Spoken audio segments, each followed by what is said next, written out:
2 லட்சம் தமிழர்கள், ஒருத்தர் 2 பேர்லாம் கிடையாது, 2 லட்சம் தமிழர்கள் இறந்த நாள் அது. மே 15 இருந்து மே 21 நாள் வரைக்குமே நிறைய பேர் தொடர்ச்சியா இறந்துட்டு இருந்தாங்க. ஒரு வாரம் அது முழுக்க இறப்பு இருந்துச்சு. அந்த மே 18 ஏன் தேர்ந்தெடுத்தாங்க அப்படின்னு பாத்தீங்கன்னா, அன்னைக்குதான் இலங்கை ராணுவம் என்ன சொல்லுதுன்னு பாத்தீங்கன்னா, நோ ஃபயர் ஜோன் அப்படின்னு சொல்லி அறிவிப்பு கொடுக்குறாங்க. இந்த இடத்துல இப்படி போர் நடந்துகிட்டு இருக்கு, இந்த முள்ளிவாய்க்காலுங்கிற ஒரு பகுதியில எந்த ஒரு குண்டுகளும் போடப்படாது, அது வந்து நோ ஃபயர் ஜோன், ஒரு பாதுகாப்பான இடம்னு அறிவிக்கப்படுது. அங்க இலங்கை ராணுவ கட்டுப்பாடு இருக்கு, நீங்க அங்க போனீங்க அப்படின்னா உங்களுக்கு எந்த விதமான பாதிப்பும் இருக்காது, தமிழர்களே நீங்க எல்லாம் போர்ல இருந்து பாதிப்புக்கு உள்ளாகிற மக்கள் எல்லாரும் வாங்க அப்படின்னு சொல்லி கூப்பிடுறாங்க. இதை நம்பிக்கிட்டு, இந்த அறிவிப்பை நம்பிக்கிட்டு, உலக நாடுகள் சொல்றதை நம்பிக்கிட்டு நம்ம ஈழ தமிழர்கள் எல்லாரும் என்ன பண்றாங்க, அந்த கேம்ப்ஸை நோக்கி போறாங்க, அதாவது இந்த முள்ளிவாய்க்கால் நோக்கி போறாங்க. அங்க வாசல்ல வந்து சிங்கள ராணுவ வீரர்கள் உட்காந்துருக்காங்க. அவங்க என்ன சொல்றாங்க, ட்ரெஸ்ஸோட வரக்கூடாதுங்கிறாங்க. ட்ரெஸ்ஸோட வரக்கூடாதுன்னு என்னங்க பண்றேன்னா, எல்லாரும் ட்ரெஸ் அவுத்துட்டு நிர்வாணமா தான் உள்ள போகணும் அப்படிங்கிறாங்க. என் மக இருக்குங்க, எப்படிங்க நான் ட்ரெஸ் ஆகுனா, ஓ மக முன்னாடி நீ நிர்வாணமா நின்னாத்தான் உன்னை உள்ள விடுவேன். இதெல்லாம் நடந்துச்சு. அதையும் அந்த அவமானம், அந்த அசிங்கத்தை எல்லாத்தையும் பொறுத்துக்கிட்டு, உயிர் ரொம்ப முக்கியம், எப்படியாவது உயிர் காப்பாத்தினோம், நம்ம குழந்தைகளை பாதுகாத்தணும், கொஞ்சம் அசிங்கப்பட்டாலும் பரவாயில்ல, எப்படியாவது பொழைச்சணும்னு சொல்லிட்டு அந்த மக்கள் உயிர் பிச்சைக்காக ஓடுறாங்க.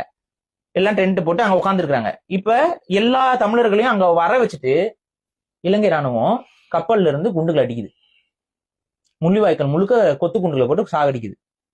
எல்லா நாடுகளும் சேர்ந்து இது நோ ஃபயர் ஜோன் அப்படின்னு சொல்லி இங்க மக்கள் வாங்கன்னு சொல்லி கூப்பிட்டதுக்கு அப்புறம், எல்லா ரேடியோலயும் நியூஸ் டெலிகாஸ்ட் பண்ணதுக்கு அப்புறம், தமிழ்நாட்டில் இருக்கக்கூடிய மிக முக்கியமான அரசியல்வாதியோடைய மகள் எல்லாம் நீங்க அங்க போங்க ஒன்னும் செய்ய மாட்டாங்கன்னு சொல்லி வாக்குறுதி எல்லாம் கொடுத்ததுக்கு அப்புறம், எல்லா மக்கள் அங்க போய் தங்க உயிரை பாதுகாத்துக்கலாம்னு சொல்லி இருக்கிற நேரத்துல லட்சக்கணக்கான தமிழர்களை ஒரே நாள்ல கொல்றான். இதுதான் இந்த மே 18.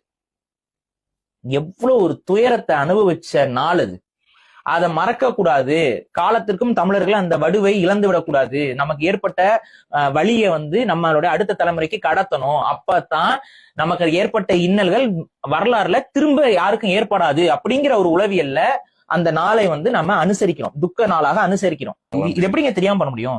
மே 18ங்கிறது தெரியல, நீங்க என்ன மயிருக்கு தமிழ்நாட்டுல இருக்க நடிகை கஸ்தூரி இந்த விஷயம் பிரச்சனை ஆன உடனே அவங்க என்ன சொல்லிட்டாங்க, நான் அதுல கலந்துக்கலன்னு சொல்லிட்டாங்க. இந்த மாதிரி எத்தனை மானஸ்தனுங்க அந்த கூட்டத்தில் இருக்கானுங்க? மானஸ்தனா இருந்தா, ஓ ஆமா அது ரொம்ப தப்பு, நம்ம பேரை இதுல போட்டிருக்காங்க, கலந்துக்க மாட்டோம் அப்படின்னு சொல்லணும்ல.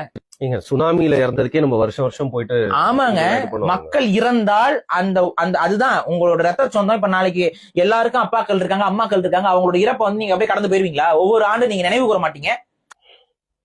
ஒரு அறிவு வேண்டாம்? ஒரு தமிழனா இருந்துட்டு இந்த வேலையை பண்ணலாமா விஜய் ஆண்டனி? என்ன உங்களுக்கு வேற நாளே கிடைக்கலையா?